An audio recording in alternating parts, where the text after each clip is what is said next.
We will be starting off this episode of the Zach Kroll Sports Podcast the same way we start every episode of the ZKSP, and that is with my 10 main takeaways of the week throughout an NFL week. You guys know there's so many games that go on. There's so many things to talk about. It's obviously hard to give you guys 10, but without further ado, boys, hit the music. It is time for Zach's 10 takeaways of the week.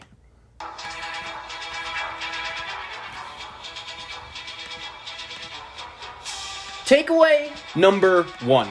It was hard for me, as a football fan, really not to be just super impressed with the job the Los Angeles Rams were able to do by not only beating Tampa Bay, but they beat them pretty easily. I know the final score was 34-24, but I was just so impressed with the intensity Sean McVay and Matthew Stafford brought to this game from start to finish. The Tampa Bay Buccaneers are the defending Super Bowl champions, and they are one of the best teams in the league. They absolutely are. However, that's what made yesterday's result, for me, just that more impressive. That the Rams were able to really just dominate that game from start to finish. I feel like there are very few teams in the NFL that would have been able to do that against such a good team like the Tampa Bay Buccaneers. Matthew Stafford is a clear quarterback advantage over Jared Goff, and we're seeing what happens when you combine the elite talent of a coach like McVay with a quarterback like Stafford, and the Rams' ceiling right now is Super Bowl champions. Now that they have a quarterback that could rescue the team if they aren't necessarily playing their best football, I feel like we knew what Jared Goff was after a couple years of just watching him, and now we know for sure Matthew Stafford is just a huge, huge upgrade. The Rams are a team to watch. Takeaway number 2. There's nothing better than when the 1 o'clock slate, especially during the witching hour, just goes absolutely bonkers. And I really think that's what we saw in week 3 during the 1 o'clock hour. And how about Justin Tucker making a 66-yard field goal at the buzzer to lift the Baltimore Ravens, a team that, let's face it, has probably gone through more than any other team in the NFL so far this season in terms of adversity. I said it before the season starts. I still can't believe or know how it's possible for a team to lose 2 players, and not only just 2 random players, but 2 good players in Gus Edwards and Marcus Peters, back-to-back plays in practice, and both of them tear their ACL? That's just something I've never heard of before. And I was so impressed with the way Baltimore, even though they didn't play their best game, they still find a way to win. Lamar Jackson is a winner, hitting the 4th and 19 to set up the Justin Tucker field goal, even when Hollywood Brown was out here just dropping touchdown after touchdown after touchdown. And Justin Tucker, he's a Hall of Famer. I got a question a couple weeks ago. Is Justin Tucker worth a second-round pick in a trade? And I think the answer is yes. Having a kicker like that is able to just make clutch kick after clutch kick when you need him the most. And keep in mind, Justin Tucker is the guy who only a couple years ago, it feels like, kicked a 61-yard field goal in Detroit on a Monday Night Football game to give the Ravens the victory. And he does the same thing, just absolutely breaking the hearts of Detroit Lion fans. And the Ravens are certainly a team with flaws, but you can never count out Coach Harbaugh. You can never count out Lamar Jackson. And I feel like the Ravens, even in a tough AFC and a tough AFC North, they always find a way to win. Takeaway number 3. It's been a tough start to the season for these rookie quarterbacks. And I think that was highlighted on Sunday when we watched not only Justin Fields. I feel like that's going to be the main quarterback that everyone is going to talk about, considering just how inept the Chicago Bears offensive game plan was. And there was another offensive game plan not named Chicago that we're going to get into a little bit later in this segment. But when you have a rookie quarterback, right? I understand the argument sometimes like, oh, they aren't ready to play and they have to learn the whole playbook. No, that's nonsense to me. The main responsibility for you when you have a young quarterback is to put them in the best position to succeed. Because I do believe long term, it is the best thing for your team as long as your quarterback is somewhat ready to just put them out there right away, get as much tape on them as possible, and just give them the opportunity to learn from their mistakes. Here's the problem, though. In Jacksonville, in New York, in Chicago, and dare I say even in New England, but I feel like sometimes a lot of us are just a little bit afraid to criticize Bill Belichick, but let's face the facts. He hasn't done a great job surrounding the quarterback position with talent and drafting over the last couple of years. Like, these quarterbacks just don't have a chance because their game plan sucked and they don't have talent around them, and the situation is just terrible.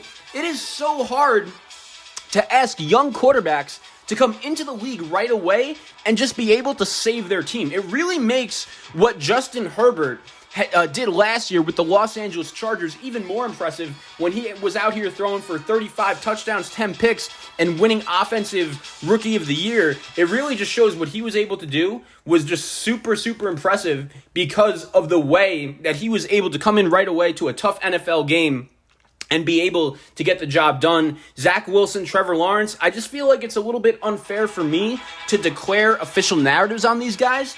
Even Justin Fields as well, I get it was one game, just because the situations they were in were just so bad, and they really weren't given a fair shot, in my opinion.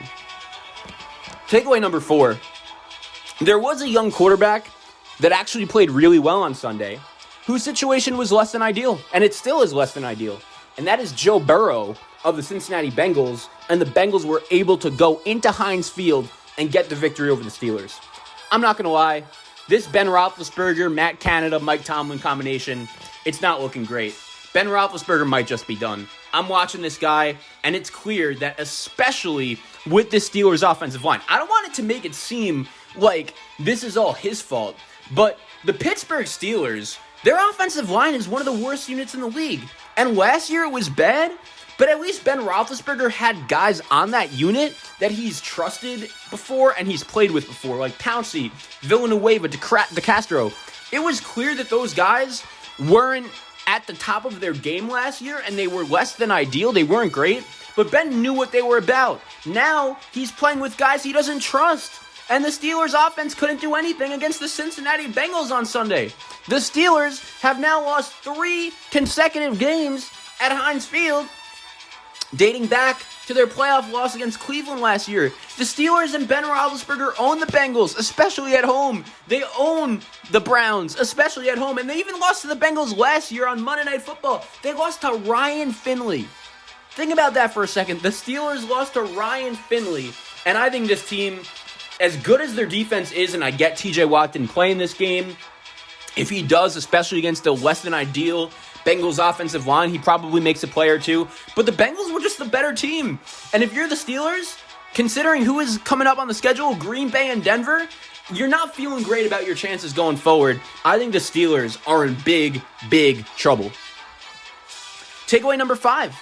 We previously hinted at it when it came to the Chargers and just the whole game going on with Justin Herbert and how great he's been playing. But I wanted to talk about the AFC West. Very slowly, this is turning into one of the better divisions in football. And Denver, they beat the Jets. I get it, it's the Jets. But they go to 3-0. The Raiders, a team that, let's face it, they've been a team that has had a habit of blowing games recently. They found a way to beat a Miami Dolphin team that we saw last year in a close game. They weren't able to beat. And I feel like when it comes to the AFC West, you're looking at the standings, you're seeing that Kansas City right now is actually in last place with a record of 1-2. This is a strong division. And Justin Herbert going into Arrowhead Stadium, playing the best game of his career. And that's saying something because we know what Justin Herbert has been able to do throughout his career. It's one of the more impressive starts I've ever seen a quarterback have to a career in NFL history. But the Chargers go into Arrowhead and find a way to win. The Broncos, I get it. The teams that they've played have a combined record of 0-9, but they passed the eye test. They look like a good football team to me, and the Raiders are playing well. A lot of the hype this season was about the NFC West and just how good of a division that is, and I totally understand. The West in the NFC has lived up to the hype, but the AFC West might just be as good, if not better. I was so impressed with the way Justin Herbert went into Arrowhead Stadium and won it for the Chargers. We'll see what Teddy Bridgewater could do going forward. For the Denver Broncos, their schedule is tough, but Denver is a team to watch going forward as well. The AFC West right now looks like they may get 3 to 4 playoff teams That's impressive. I don't think a lot of people would have predicted that to happen before the season started. Takeaway number 6. You know who's a disgrace? The New York Giants. I mean, you cannot lose to the Atlanta Falcons like that. On Eli Manning Day, at home, all of the stars are in the building, and you lose to the Falcons. And here's the frustrating part about the Giants, right? I feel like going into the season, there was a lot of pressure on Daniel Jones. The common narrative was, if Daniel Jones doesn't have a great season, he could be in trouble. And we know that Dave Gettleman is connected to that pick. That is one of the bigger moves that he has made so far during his tenure as GM of the New York Giants. But here's the crazy thing. The Giants are 0-3, and Daniel Jones hasn't been a world beater. He had an opportunity to lead the Giants down the field and get them the victory over the Falcons when they scored the game-tying touchdown to even things up at 14. But he couldn't do that. But he's not the problem. The thing is, he's been playing fine, and the Giants still can't win against the easier part of the schedule. The Jets in New York have been terrible too. I don't know what is going on in New York football, but the Jets aren't competitive. The Giants can't even beat the teams they're supposed to beat. They lose just back-to-back heartbreaking games when they had so many opportunities to close this game. That's been the common theme with the Giants. Even though they're 0-3, they could easily be 2-1. The Washington game a couple Thursday nights ago, that was a disgrace. Losing this game to the Falcons, a defense that got torched by Jalen Hurts and the Eagles. And I get it's Tom Brady, but the Buccaneers lit up the Falcons. And the Giants offense just couldn't really do anything. Barkley had a rushing touchdown, but only being able to put up 14 points. 14 against this version of the Atlanta Falcons. That's a problem. And I think the Giants, considering John Mara getting booed, this might be rock bottom. I may just have to blow everything up by the season's end. It's that bad. Takeaway number 7. The New England Patriots and Bill Belichick. Crazy to say, I'm starting to get a little bit concerned about New England. And I understand. The New Orleans Saints, Sean Payton, Alvin Kamara, Jameis Winston, they're not a bad team by any means, but Bill Belichick should be winning home games in September against the Saints and the Dolphins. And I'm not saying that Bill Belichick is done. I just think that when you combine the fact that Tom Brady is no longer his quarterback, and look, before you say anything, the narrative that it was all Tom Brady and he was the reason why the Patriots were winning these Super Bowls and not Bill Belichick, like, that's nonsense. Bill Belichick made Tom Brady. All I'm saying is, has Bill Belichick lost a step or two?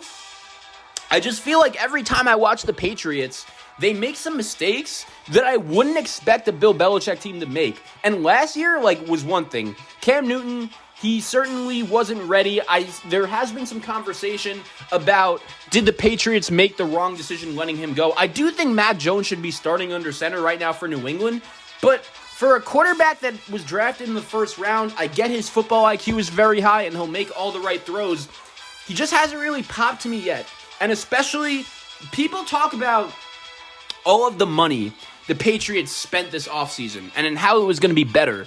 Nelson Aguilar, Jonnu Smith, Hunter Henry, those are all right players. But are those guys scaring you? Kendrick Bourne, I get he had a nice touchdown, but are those guys scaring you as a defensive coordinator? Because for me, the answer is no. And the Patriots' offense is just very limited right now.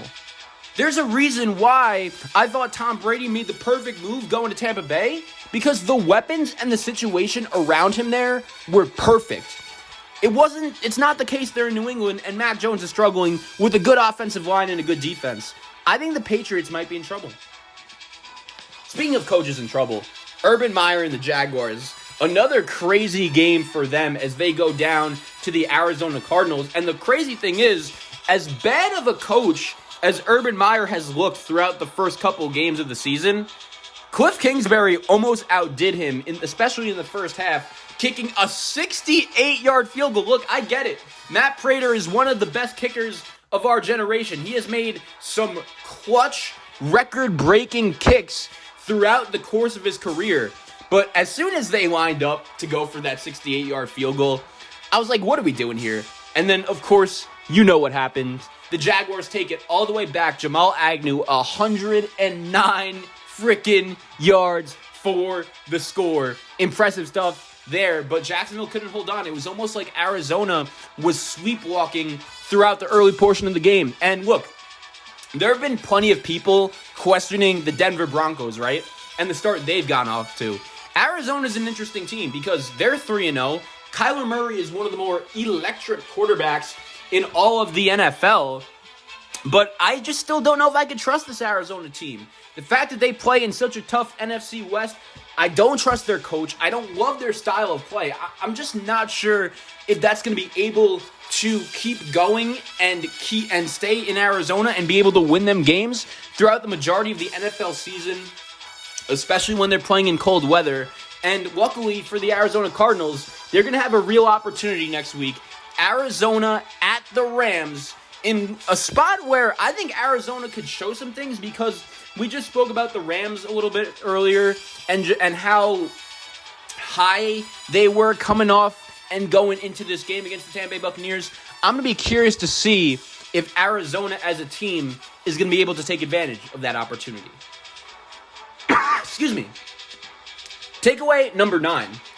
You guys know, if you've listened to this show, I haven't been the biggest supporter of the Dallas Cowboys. I was a little bit hesitant on their decision to pay Dak Prescott $40 million coming off of an injury when even pre-injury, I thought he was good, but I've always thought Dak was somewhere between the 8th to 12th best quarterback in the NFL, and he has a really good supporting cast around him, and that's what has made him so good. But I'm not going to lie, the Cowboys just abused the Eagles last night. That game was never particularly close, and I feel embarrassed because I remember tweeting, I would say midway through the game in week 2 against San Francisco, I was like, wow, I actually like Nick Sirianni as a head coach. I like the vibes that he's given off this Philadelphia Eagle team, but then you see him wearing the Beat Dallas shirt throughout practice this week. The Cowboys Twitter account obviously trolled the Eagles for that. And the Eagles' game plan was just terrible. Jalen Hurts is a good quarterback. I think he could be.